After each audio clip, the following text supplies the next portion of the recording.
Quero saudar a igreja com a doce e gloriosa paz do Senhor, dizer da nossa alegria, apesar do que estamos passando, do que estamos vivendo, de poder trazer uma palavra para os irmãos, uma palavra para a igreja, em face de tudo isso que nós estamos passando, cristãos e também os que não creem em Jesus. Eu quero compartilhar com a igreja uma palavra de esperança, de fé e de equilíbrio. O próprio Senhor Jesus nos disse lá em João, no capítulo 16, no versículo 33, que no mundo nós teríamos aflições, mas que era para termos bom ânimo, porque ele venceu o mundo. O apóstolo Paulo também nos fala, lá no livro de Filipenses, no capítulo 4, versículo 7. E ele fala que a paz que excede todo entendimento guardará o nosso coração e as nossas mentes em Cristo Jesus. Depois nós vamos olhar esses versículos. Eu quero compartilhar então o versículo de João capítulo 16, verso 33. Na minha Bíblia diz lá no início do capítulo que é a missão do Consolador. Então Jesus aqui está consolando os discípulos, os apóstolos, porque ele já estava se despedindo. E as palavras do Senhor na sua despedida nos dizem e nos mostram que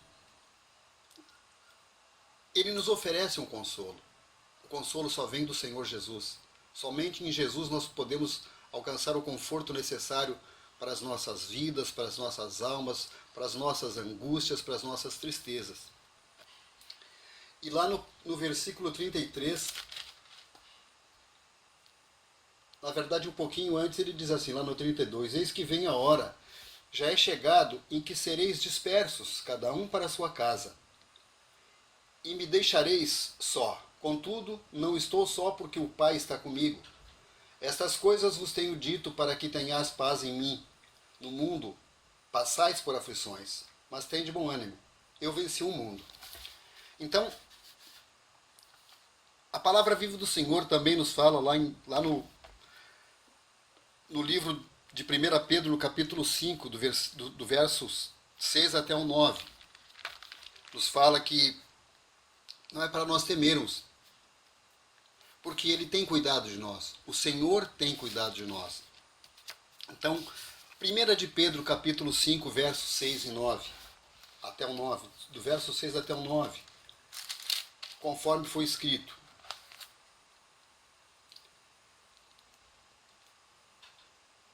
Rogo igualmente aos jovens sede submissos aos que são mais velhos, outros sim no trato de uns com os outros, cingivos de toda humildade, porque Deus resiste aos soberbos, contudo, aos humildes concede a sua graça.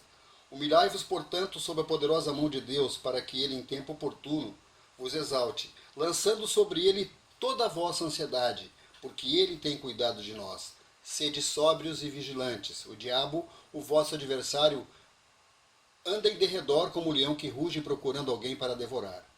Resistirem firmes na fé, certos de que sofrimentos iguais ao vosso estão se cumprindo na vossa irmandade espalhada pelo mundo. Ora, o Deus de toda graça que em Cristo vos chamou à sua eterna glória, depois de terdes sofrido por um pouco, ele mesmo vos há de aperfeiçoar, firmar, fortificar e fundamentar. A ele seja o domínio pelos séculos dos séculos. Amém.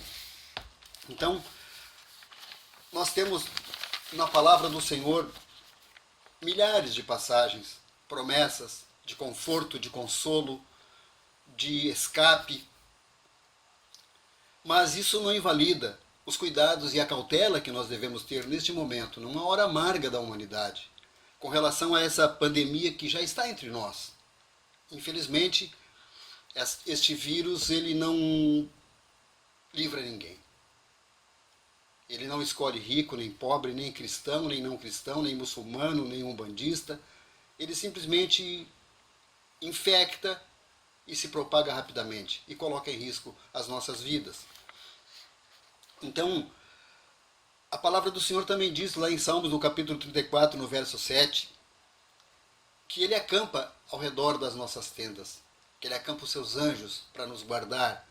E nós não podemos nessa hora ter medo, mas nós temos que ter cautela.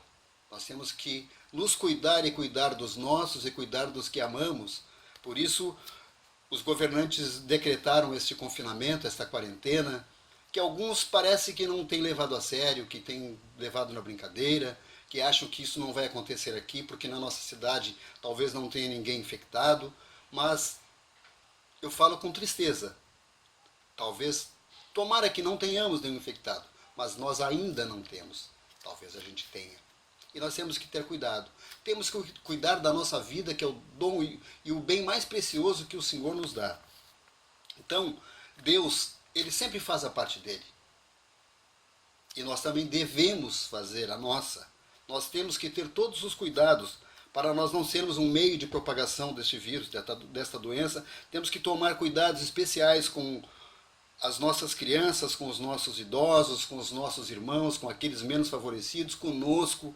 Temos que, em obediência às autoridades, seguir as recomendações quanto à higiene pessoal, à higiene da casa, quanto à aglomeração, etc. É doloroso. Nós somos um povo que gosta de se abraçar, nós somos um povo caloroso, que gosta de abraços afetuosos da paz do Senhor. Amamos as nossas famílias, somos um povo que se abraça, que se beija e que se toca. Mas neste momento nós temos que nos afastar. É triste, é doloroso. Eu tenho minha família, os meus filhos, os meus netos, minhas noras, meu genro. Estou morrendo de saudade. Louco para abraçar cada um deles. Louco para dar um abraço apertado, um beijo caloroso até gastar a boca. Mas não posso. Não podemos. Temos que nos manter de acordo com as recomendações das autoridades. Temos que nos cuidar e temos que cuidar dos nossos. Mas o decreto das autoridades, ele não nos proíbe de amar. Nós estamos com a igreja com as portas fechadas, mas o nosso coração, neste momento, tem que estar com as portas escancaradas para receber, para acolher, para ter uma palavra de conforto, uma palavra de consolo, uma palavra de força, uma palavra de fé.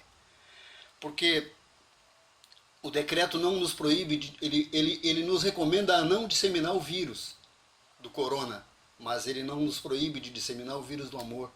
E isso nós podemos sim contagiar, infectar, ou pelo menos colocar para as pessoas que em algum momento elas vão precisar de socorro. De que nós cremos num Deus poderoso, nós cremos num Deus maravilhoso que é capaz de fazer o impossível. E que Ele sim, Ele nos guarda, Ele nos cuida, Ele nos protege. Mas nós temos que fazer a nossa parte, Deus faz a parte dele, nós fazemos a nossa. Então, nós precisamos disseminar este amor do Jesus, esse amor vivo nas nossas vidas, esse amor que nós aprendemos da igreja, esse amor que a Bíblia nos ensina, para nós podermos ser, talvez, a boia de salvação, o porto seguro, para indicar o caminho, talvez o farol para indicar o caminho que nós devemos seguir e que a humanidade precisa seguir. Eu creio mais do que ninguém e desejo mais do que ninguém que isso passe longe de nós e que não nos atinja e que não atinja aqueles que nós amamos, que não atinja a nossa cidade, que não atinja o nosso país. Mas nós sabemos que isso vai acontecer. A palavra nos diz lá em Eclesiastes, no capítulo 3, que há um tempo para todas as coisas. Há um tempo para amar, há um tempo de se afastar do amor, há um tempo para abraçar, há um tempo para se afastar dos abraços. Então, que nós possamos cumprir essa recomendação agora, de nos afastar do abraço físico, mas nunca do abraço virtual. Nós temos a tecnologia ao nosso favor, nós temos a rede social, nós temos a internet, nós temos o telefone, nós podemos fazer mensagens ao vivo, nós podemos gravar vídeos e mandar para os nossos irmãos, para os nossos amados, nós temos a Bíblia eletrônica para mandar versículos. Então, neste momento, é uma hora amarga que a humanidade está passando e que nós também estamos passando aqui no nosso país. Nós temos que ser os semeadores da boa semente da salvação, da boa nova de salvação. Então, parece que neste momento nós estamos sendo testados no nosso amor. Parece que a saudade, o desejo de estar junto, de abraçar, de compartilhar, ele aumenta. Com a proibição, com o confinamento. Esse tempo que está vindo ao nosso encontro, amados, pode e deve ser um tempo de reafirmação da nossa fé, do nosso caráter cristão. Deus está permitindo que a sua noiva, a igreja, use essa situação para confirmar ao mundo Que a salvação só vem por Ele, só vem por Jesus. A salvação não está na cura, não está na vacina, não está no remédio. A salvação da nossa alma está em Jesus. E a palavra nos diz lá em João, no capítulo 14, do versículo 1 até o 6. Eu gostaria de compartilhar com vocês João capítulo 14, do verso 1 até o 6. Não se turbe o vosso coração. Credes em Deus, crede também em mim. Na casa de meu pai há muitas moradas. Se assim não fora, eu vou-lhe teria dito, pois vou preparar-vos lugar. E quando eu for e vos preparar lugar, voltarei e vos receberei para mim mesmo, para que onde eu estou estejais vós também. E vós sabeis o caminho para onde eu vou. Disse-lhe Tomé, Senhor, não sabemos para onde vai. Como saber o caminho? Respondeu-lhe Jesus, eu sou o caminho e a verdade e a vida. Ninguém vem ao Pai senão por mim. Então, amada igreja, nesta hora difícil, eu conclamo a todos os meus amados irmãos que, se não oravam, comece a orar. E se já oravam, orem cada vez mais. Orem em todo o tempo, orem sem cessar. Clamem ao Senhor por sua misericórdia sobre as nossas vidas e sobre o mundo. Sei que às vezes, amados, dá até vontade de dizer para aquele amigo, aquele colega, ou até aquele membro da nossa família que fez ou que faz pouco caso da nossa fé, dos nossos avisos, sobre os sinais que aí estão. Mas eu te digo, esse talvez seja o momento em que a igreja mais vai colher almas. Eu te sugiro, amada igreja, que ganharemos muito mais almas para Jesus sendo compreensivos, compassivos, estendendo a mão e acolhendo no coração. Se puderes, compartilha palavras de esperança, palavras de conforto, palavras de fé. Compartilhe versículos e até notícias, se você tiver, que oportunizem que aqueles que, porventura, rejeitaram a nossa pregação, se voltem para Deus, por nosso testemunho. Talvez o tempo de confinamento dure bastante. Tomara que não. Teremos relatos e notícias de muitas pessoas em depressão, talvez. E o nosso esforço como igreja, a igreja do Deus vivo, é oferecermos a rota para o porto seguro que é Jesus. Sejamos nós, a igreja, os arautos, os anunciadores da boa nova de salvação. Lembrem-se, o decreto das autoridades recomenda afastamento físico, mas não proíbe o amor, a oração, a palavra de consolo. Que Deus abençoe a tua vida. Que Deus abençoe a vida dos teus amados e de toda a humanidade. E quando tudo isto passar, e vai passar, nós nos abraçaremos, mataremos as saudades uns dos outros e nos alegraremos. Eu quero deixar uma palavra compartilhada com vocês lá em Filipenses, no capítulo 4, do versículo 8 até o 9, para nós refletirmos, para nós, mesmo na tribulação, nos alegrarmos no Senhor, porque Ele tem cuidado de nós. Não se turbe o vosso coração, diz a palavra. Existem centenas de versículos que nos trazem esperança.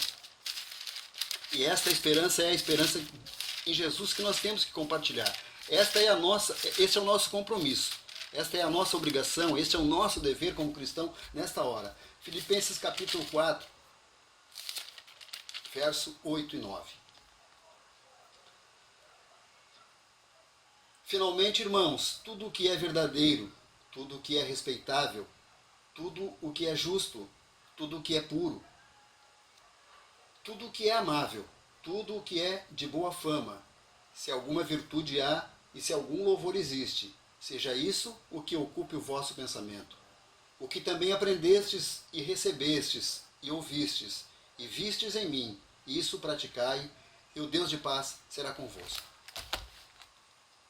Que o Senhor tenha misericórdia das nossas vidas. Eu oro para que o nosso amado Deus esteja cuidando de ti, da tua casa, da tua família, que esteja cuidando da nossa cidade, do nosso estado, do nosso país, da humanidade. Que a graça do Senhor se estabeleça sobre nós e que nós possamos, confinados, tirar este tempo também para repensarmos a nossa vida cristã, os nossos testemunhos, como temos agido, o que deixamos de fazer, para que como Deus tem nos oferecido uma nova oportunidade, a gente não perca dessa vez. Que nós possamos ser uma igreja melhor a partir disso, que nós possamos ser um povo brasileiro melhor a partir disso, mesmo com perdas, mesmo com dor, mesmo com sofrimento. Que a paz do Senhor Jesus esteja sobre ti, sobre a tua casa, sobre a tua família, sobre o nosso país e sobre o mundo, em nome de Jesus. Amém.